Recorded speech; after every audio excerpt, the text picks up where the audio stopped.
Hello and welcome to this guide for the Fireworks Shield Throw Paladin. This is the second guide I've ever made for a build on Last Epoch. The first guide was my most viewed video, so I decided, well, why not make another? And with Shield Throw recently getting a skill tree, I decided I wanted to make a Shield Throw Paladin because I love the Captain America builds in Diablo 3. So that's exactly what I did. I spent a good bit of time theory crafting the shield throw, going through different iterations. If you are familiar with Last Epoch, you probably know that there was a version of the shield throw early on that was doing a ridiculous amount of crit damage, but that was based on a bug that has been fixed since then. And so this version of the shield throw paladin is quite a bit different, yet still quite potent. It's quite a bit different than my previous Sentinel build, which was based around defenses. This one's a good bit squishier, yet it still performs quite well in the arena. I pushed it myself into the top 15 on softcore arena, and I believe there's still a lot of room for improvement on this particular build. So happy to have you all add to it, make it better than it already is. But here it is in its current state. So let's start by going over the positives and the negatives of the build. The positives are its damage is very good. It's hard to say exactly how good it is because it's usually being compared to builds that have very high crit damage, so builds that can do 20 plus K crit, where this one's not going to do that much. It's going to do more like 5K crits, but it's going to do a whole lot of those crits, and it's going to do them very, very quickly. It's a build that relies on high attack speed, and we'll go over how it managed to get that later in the guide. It's also a build that's very mobile. So the use of Shield Rush in any Sentinel build will make it highly mobile, and this one is no exception to that rule. Its weaknesses, at least in comparison to my previous build, are primarily defensive. It's just not as tanky as that build, nor would you ever expect it to be. That build was based on Vengeance, which takes off about 66% of incoming damage just by using the ability. This one has no such mitigation abilities. It still will take hits, but it will not take as many. It relies much more on positioning and making sure you stay out of stuff than the Vengeance build does. So if you're someone who likes to stand in things and just be a tank, this build's not going to do that. But if you like to be someone who's mobile and who's moving around a lot and who's doing a good bit of damage and who can move around the battlefield quickly, this might be more your speed. Okay, so let's get into the nuts and bolts of what really makes this build work. And we'll start with the skills and specializations. So of course, the most important part of this build is going to be shield throw. Shield throw is where all of your damage is coming from, and it gets buffed by other skills, but it is the only ability that you will use to intentionally do direct damage, even though you'll be getting a little bit from Smite. Smite is not going to be a primary damage dealer by any means. It's going to be used to buff this ability, and we'll see that here in a few minutes. So when you build your shield throw for this build, you're going to do it a little differently than some of the other builds that might be based on physical, because this is a fire-based build. That's the fireworks part of this. The reason it has that name is because when you're hitting a large number of mobs with this ability, it literally looks like fireworks are going off. So I figured that was a pretty apt name for the animation that we were seeing on screen. So to make this build work, you're actually going to need to go two different ways in this tree. You need to go pick up these fire nodes, particularly Molten Shield and Eruption. Molten Shield is going to convert all of your damage to fire. And Eruption is going to cause a secondary blast to occur every time you hit an enemy. And that's going to go off on every enemy that gets hit. So every time you do damage, this is also going to proc, and so you're going to get this additional damage proc every time. You're effectively hitting everything twice. Even though this one will be a little bit smaller of a hit, it's still going to be significant. I also took the 75% increased fire damage on this side, and that's really all we're going to do on this side of the tree. On the right hand side, we're going to pick up 2 in heavy shield, 4 in sharpened rim. This is a very important one, and we'll see why later when we go over the passive skill trees, why this is so powerful for us to take. And then we'll take Avenger's Wrath, which, as some of you may know, was the node that was bugged and causing ridiculously high crits. It no longer is doing so, but it's still a pretty solid choice. The other part of this tree that is absolutely a must is you have to go down and take these nodes. The 4 in Polished Steel, which allows you to get down to Focused Campaign, which allows you to get to Shield Barrage, which is really where you want to be. Shield Barrage is going to remove the cooldown on your shield throw entirely, allowing you to use this as quickly as you have attack speed. So it's going to allow you to scale with attack speed Whereas if you didn't have this, you'd have to wait. For example, if you had only had focus campaign, you'd have to wait for your shield to be returned. If you don't have that, you actually have a cooldown. So attack speed becomes pretty useless without this. So it's a must take on this build. Okay, let's move over next to Shield Rush. This is what makes you so mobile. The primary or most important parts of this are Rush Mastery, which significantly increases your mana efficiency. Also, Protective Speed is quite valuable. And Unstoppable Charge is nice, but not really going to do a whole lot, honestly. These are really the two important ones. If you want to do a little bit more damage, take Consuming Path and Will Breaker. But really, everything but this Rush Mastery node and to some extent Protective Speed are flavor. You can do what you want with them as you wish. With the only exception, you can't take Desynchronous Charge because Desynchronous Charge will teleport you back to where you started from when you originally cast Shield Rush, making this no longer a mobile skill. Instead, causing you to just continuously go back and forth from one spot to another, which is definitely not what we want with this build. Okay, now let's get into where the buffs are going to occur that really allow this build to shine.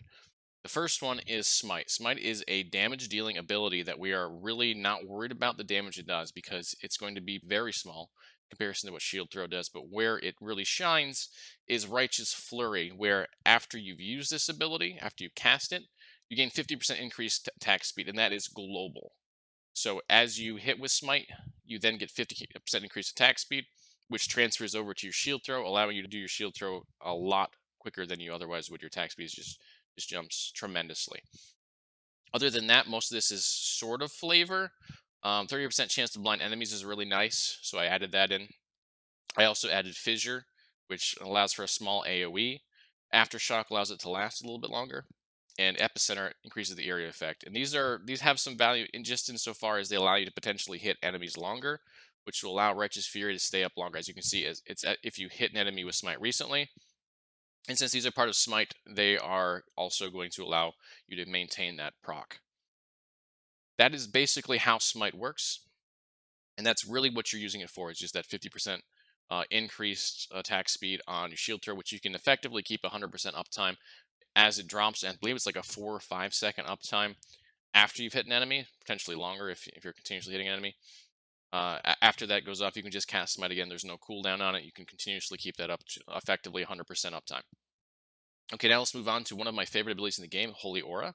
In my previous build, we went up this tree here and picked up Flame Burst and improved Flame Burst, which allowed us to do a lot of damage through our Vengeance attacks. Every five or six Vengeance attacks, we were able to then proc Flame Burst, which would hit for a large amount of damage. Unfortunately, it doesn't work for this build. I really wanted it to, but Flame Burst is based on melee hits, and we aren't doing melee hits. We are doing ranged attacks, so this won't work. But what will work for us is Fanaticism.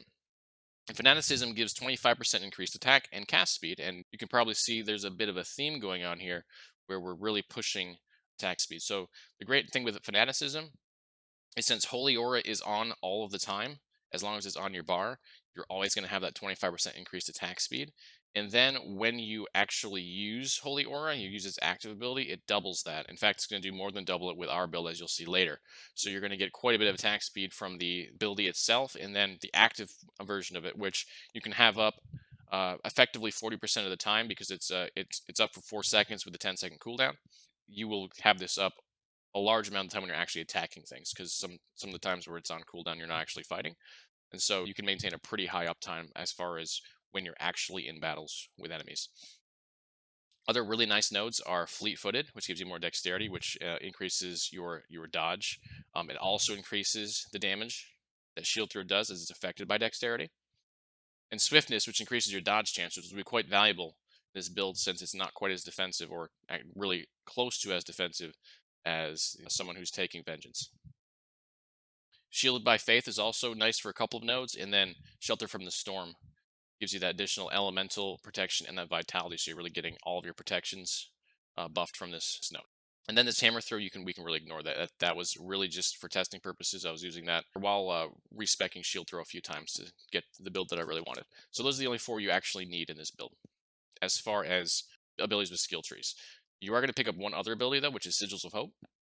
And Sigils of Hope is going to increase your fire damage. That's really its job. Your job with this particular ability is to make sure that there are 3 stacks of Sigils of Hope on you at all times, and in endgame, it will significantly increase your fire damage. All right, so let's get into the passive skill tree. This is where some of the decisions that I made are probably a little unorthodox. So the average person playing this game and just looking at the skill tree might think that Forge Guard is your best choice as far as where to ascend to get into these top tiers, because Forge Guard is where you'll see most of the throwing damage nodes are. You see here 1, 2, 3, 4, 5, 6. There's 7 throwing attack or throwing damage nodes in here. The problem is which nodes these are and where they are on the tree. So Peltas is a good one. Fresh from the Forge is pretty weak though. We don't really need that one. Plum Mastery and Martial Cadence require us to also use the melee ability, which we're not going to do, as it switches between them. One of them, if you use a melee attack, you will get more throwing damage, and one, if you use a throwing attack, you get more melee damage. So these are pretty much useless to us. Hammerhead is really good, 10% increased critical strike chance per allocated point with throwing attacks. Javelineer is also pretty good with a critical strike multiplier. And then Powerful Throw is also really good. So there are 3 up here that are really good. But one of them is down here, and we were able to take that one without going any further. Now, where the reasoning behind switching to Paladin comes in is really with one node. It's this one, Holy Precision. As you might remember, in Forge Guard, Hammerhead increases our critical strike chance by 10% per point, with a total of 10 points, so 100% increased critical strike chance.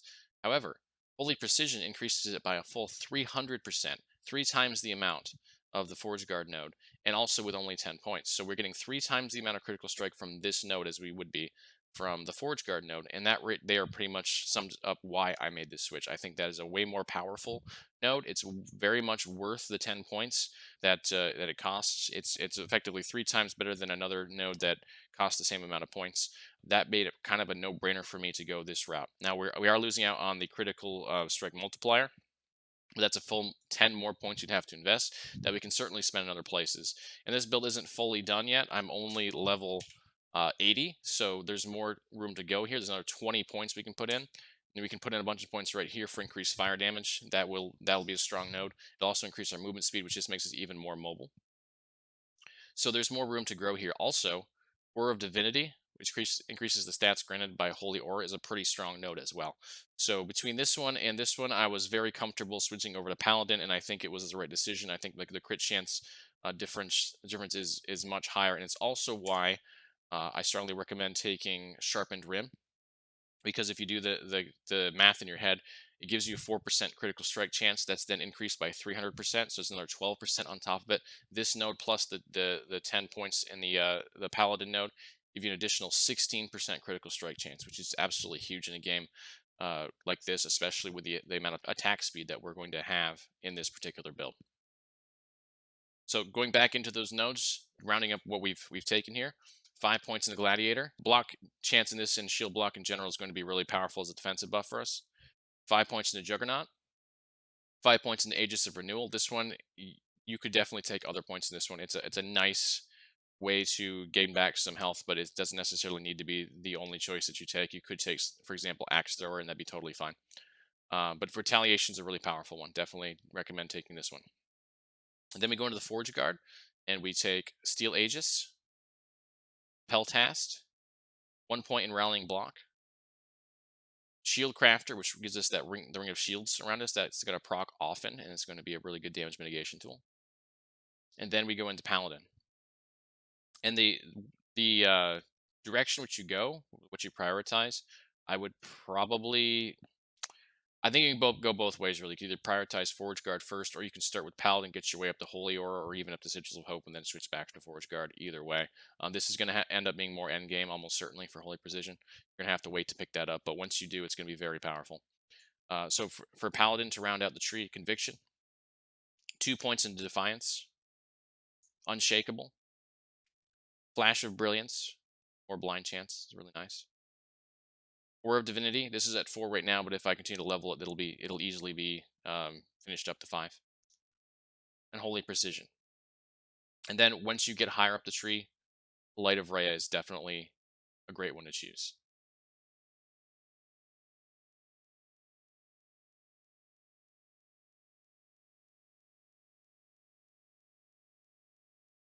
Okay, let's talk about gearing. So I'm going to break up the gearing prioritization into two parts, offensive and defensive, because since this isn't like my previous build in that it's so defensive focused and getting up to where you're almost indestructible is really important. How much defense you want is a lot of preference and a lot of, well, how are you actually performing at the time? So I will start with the offensive stuff.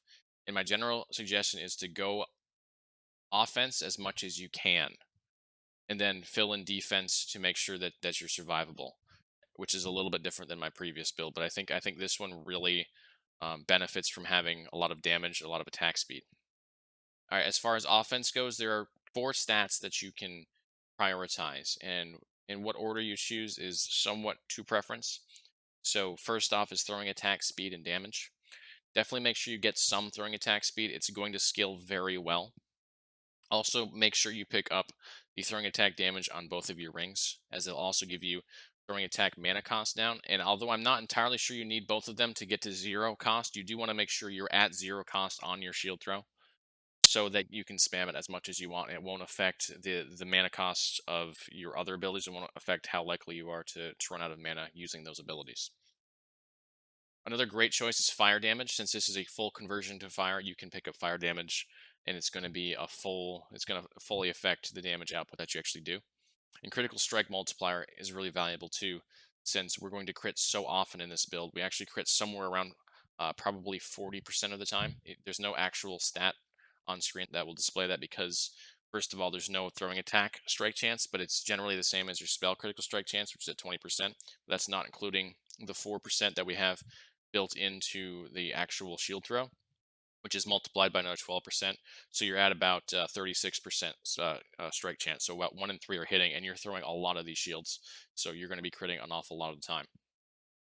Another nice stat to have is dexterity, as it increases your damage for your shield throw, but also gives you dodge, and dodge is pretty nice in this build. All right, as far as your defensive stats, they're very similar to the Vengeance build as far as what you'll prioritize. They're very similar to a lot of builds. This is also using a shield, so block chance is really valuable, and therefore block protection is really valuable. Block armor also has some value to it. I like to get my builds up to 100% glancing blow. You might be able to get away without doing that, but to do so really smooths out the likelihood that you would get one shot from anything that's not a dot. So it's a really nice thing to have. Dodge is also really valuable if you can find it, if you can put it on your build. As far as armor protections, they're always valuable. Just remember that trying to pick these up can really take away from a lot of your other gear slots. Can really take away gear slots from your build. So there really is going to be there's going to be a balancing act as far as armor protections and defenses go, which is why I said pick them up as you feel like you need them. Definitely don't ignore them. Definitely don't try to go 100% into damage. You will die a lot. You will die pretty immediately in most of your fights. You definitely have to have these defenses, but you do have a lot more leniency than you would have had in the Vengeance Pally build. Also, another really nice thing to have in this build is movement speed. You can see that my build has 37% movement speed. That allows me to move around the battlefield a lot more quickly, especially when shield rush is on cooldown, as it will be very often, because you're going to be using it a lot. So this will help you avoid a lot of the monster attacks that you might not be able to avoid if you don't have a decent movement speed.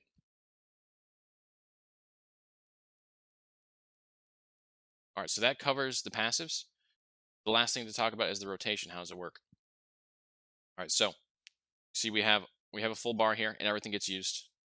Shield throw is our damage ability, unquestionably.